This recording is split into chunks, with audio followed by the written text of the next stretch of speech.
Gates and doors were barred, and all the windows fastened down. I spent the night in sleeplessness and rose at every sound, half in hopeless sorrow and half in fear the day would find the soldiers breaking through to drag us all away.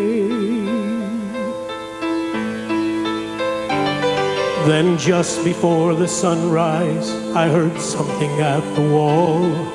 The gates began to rattle and a voice began to call.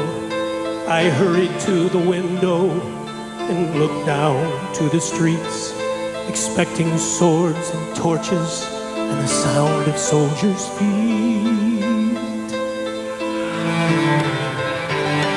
There was no one there but Mary, so I went to let her in.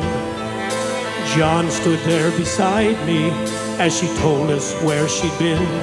She said, "They've moved him in the night, none of us knows where.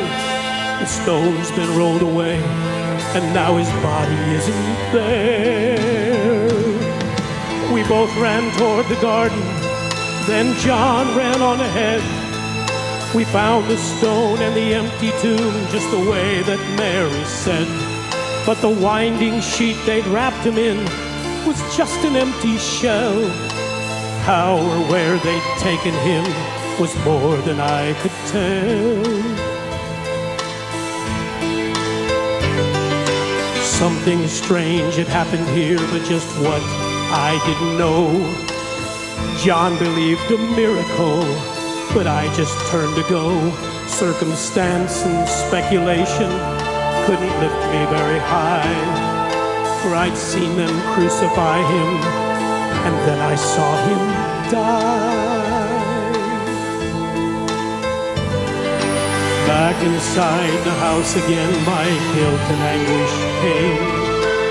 Everything I'd promised him just added to my shame. When at last it came to choices, I denied I knew his name. Even if he was alive, it wouldn't be the same. Suddenly the air was filled with strange and sweet perfume. Light that shone from everywhere drove shadows from the room. Jesus stood before me with his arms held open wide, and I fell down on my knees and just clung to him and cried.